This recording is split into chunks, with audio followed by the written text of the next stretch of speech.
Okay, dear students, now we are doing lesson number 13 Delhi सल्तनत and second dynasty. Slave dynasty हम कर चुके हैं, उसके बारे में पढ़ चुके हैं. नेक्स्ट आते हैं खलजी डायनेस्टी.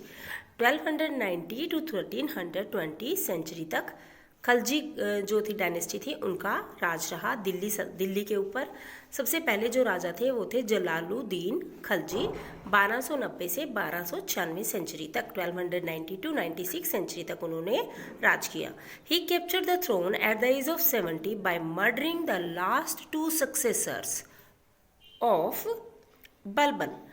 इससे पहले जो राजा थे, अंतिम जो स्लेव डायनेस्टी के राजा थे गयासुद्दीन बलबन, उन्होंने बलबन के 2 आगे सक्सेसर्स थे, आगे जो उनके बाद गद्दी पर बैठने वाले थे, उनको मार करके, उनका मर्डर करके वो गद्दी पर बैठ गया जब उसकी एज थी 70 years. He founded the Khalji dynasty in 1290 century. और उसने उस डायनेस्टी को, स्लेव डायनेस्टी को नाम दे दिया खलजी डायनेस्टी का. क्लियर बच्चे? He was assisted by his Neiphiu. और इस काम में उसका साथ कौन देता था? उसका जो नेफ्यू था, उसका जो भतीजा था, वो देता था. उसका नाम था Alauddin Khalji. And his military expedition. और किस चीज़ में साथ देता था? उसके जो मिलिट्री थे, यानी सेना के जो कार्य होते थे, उससे संबंधित काम जो था, उसका भतीजा अलाउद्दीन खलजी देखता था. Alauddin was a very ambitious person. Alauddin Khalji जो था वो बहुत एम्बिशियस था, महत्वाकांक्षी था बहुत ज़्यादा. वो बहुत जल्दी सब कुछ पा लेना चाहता था. He wanted to become the sultan. और वो राजा बनना चाहता था, सुल्तान बनना चाहता था. He treacherously murdered his uncle who was coming back after defeating the ruler of Devgiri. उसने धोखे से अपने अंकल को मार दिया जब वो देवगिरी के राजा को हराकर, युद्ध में हराकर वापस आ रहे थे, तो उसने उसको मर्डर कर दिया और दिल्ली के जो गद्दी थी उस पर अपना कब्जा कर लिया 1296 सेंचुरी में. ठीक है बच्चे? अब आता है अलाउद्दीन खलजी को गद्दी मिल गई. अब खलजी जो डायनेस्टी थी उसका शासक कौन बन गया? अलाउद्दीन खलजी. और उनका शासन काल जो था, टाइम पीरियड था, 1296 से 1316 सेंचुरी तक रहा. He was a brave general and skill administrator. वो बहुत बढ़िया एक आर्मी का एक बहादुर योद्धा था, जिसको कहते हैं ना जनरल. आर्मी के जो पूरा जो आर्मी की देखरेख करते हैं, सैनिक बल को देखते हैं, उनको बोलते हैं जनरल. एंड स्किल एडमिनिस्ट्रेटर, और बहुत कुशल एडमिनिस्ट्रेटर भी था, प्रबंधक करता था. लाइक अलेक्जेंडर की तरह he wanted to conquer the whole world. वो पूरे संसार पर कब्जा करना चाहता था, क्योंकि पहले ही बताया जा चुका है वो बहुत एम्बिशियस था. ही कैप्चर्ड गुजरात, रणथंबोर, चित्तौड़, मालवा, मारवाड़. उसने बहुत सारे एरियाज पर अपना कब्जा कर लिया. नॉर्थ में उसने Devagiri, Warangal, Madurai and a number of states in the south. और बहुत सारे साउथ की स्टेट्स को भी उसने अपने अंडर ले लिया. टू सेफगार्ड हिज सल्तनत फ्रॉम द इन्वेजन. अब उसे अपनी सल्तनत का भी डर रहता था कि वो कोई दूसरे आक्रमणकारी आकर उसकी सल्तनत पर कब्जा न कर लें. He had a well trained and well equipped army. उसने अपनी आर्मी को वेल इक्विप्ड, बहुत अच्छे इंस्ट्रूमेंट्स, हथियार दिए हुए थे और उनको अच्छी ट्रेनिंग दी हुई थी. He kept full record of his soldiers. और वो अपने जो सैनिक थे उनका पूरा रिकॉर्ड रखता था. उनका हुलिया, मतलब वो देखने में कैसे लगते हैं, और मतलब उनका जो पहनने का, ओढ़ने का ढंग है, वो सारा कैसा है. ठीक है? Huliya and dagh. To avoid any substitution, ताकि कोई उसकी आर्मी में घुसपैठ ना कर सके, यानी कि उसके सैनिकों की जगह कोई दूसरा सैनिक उसके आर्मी में, उसके जो स्पेशल आर्मी उसने बनाई थी, ट्रेंड आर्मी बनाई थी, उसका सब्स्टिट्यूट ना कर सके, उसकी जगह आकर जगह ना ले सके. Soldiers were paid in cash. और सभी सैनिकों को कैश सैलरी दी जाती थी. Were given many other facilities. और बहुत सारी फैसिलिटीज़ यानी सुविधाएं भी दी जाती थी, यानी वो अपने सैनिकों को खुश रखता था पूरी तरह से. Alauddin did not allow the nobles और the people to amass money.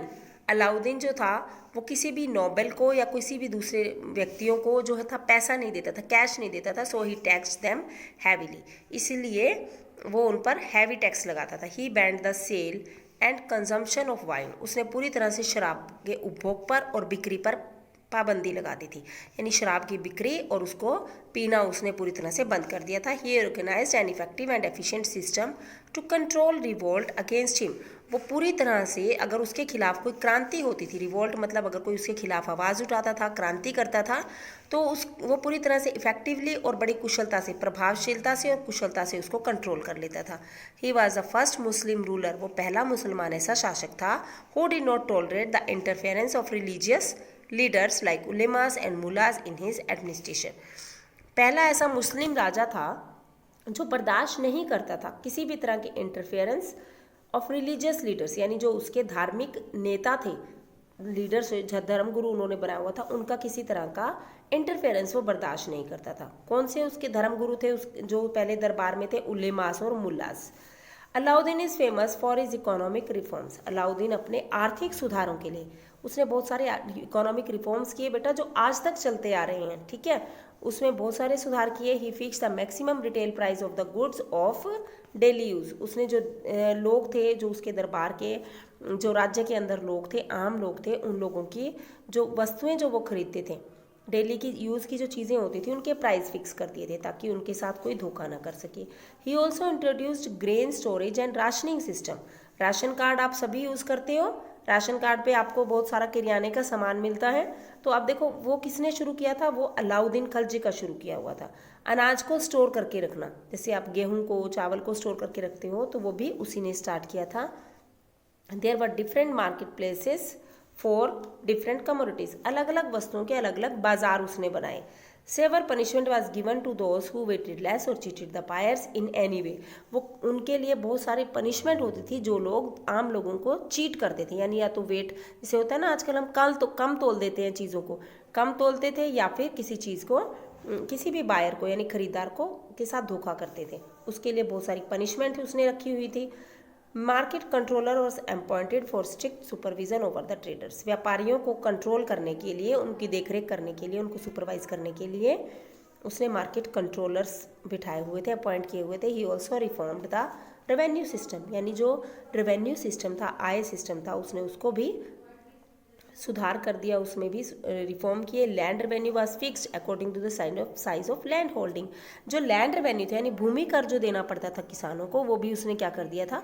Fix कर दिया था, यानी जितना जिसका लैंड का साइज होगा उसी के अकॉर्डिंग जो लैंड रेवेन्यू है वो पे किया जाएगा।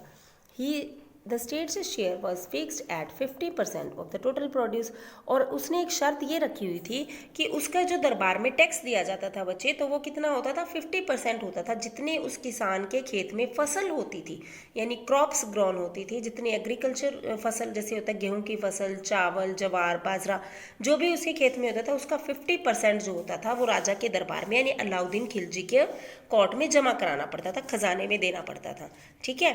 The life of Hindus was miserable. हिंदुओं की जो लाइफ थी वो पूरी तरह से माइजरेबल थी, यानी कि बहुत दयनीय स्थिति थी, because they had to pay more than taxes than the Muslims. क्योंकि अलाउद्दीन खलजी ने बहुत सारे टैक्सेस जो थे वो मुस्लिम्स के ऊपर, हिंदुओं के ऊपर लगाए हुए थे, मुस्लिम से ज़्यादा, यानी मुस्लिम लोगों को, जो उसकी जात के, उसकी कौम के लोग थे, उनको कम टैक्स पे करना पड़ता था और हिंदुओं को बहुत ज़्यादा टैक्स पे करना पड़ता था। Okay, do you know when Alauddin came to know about the super beauty of Padmini, the queen of Chittor, he wanted to marry her. Alauddin Khilji को जब पद्मिनी, आपने पिक्चर भी देखी होगी बेटा, एक पिक्चर आई थी पद्मिनी से रिलेटेड, पद्मावत नाम था उसका, पद्मावती या पद्मावत कुछ नाम था। चित्तौड़ की रानी के बारे में उसने सुना तो वो उससे शादी करने के लिए तैयार हो गया, इसलिए उसने चित्तौड़ पर आक्रमण कर दिया ताकि वो वहाँ की रानी से शादी कर सके। ही डिफीटेड द राजपूत्स, उसने सभी राजपूतों को हरा दिया। Queen Padmini and other ladies committed Johar. Queen Padmini ने उस टाइम क्या किया? जोहर, जोहर एक प्रथा होती है बेटे, उसमें खुले एरिया में आग जला दी जाती है और जितनी भी लेडीज होती हैं इकट्ठे उसमें समाधि ले लेती है, यानी जल जाती हैं उसमें, उसको बोला जाता है जोहर। तो क्वीन ने, आपने पिक्चर के एंड में देखा होगा, सभी लोग इसी तरह से लेडीज हैं उसमें कूद जाती हैं, अग्नि में कूद जाती हैं।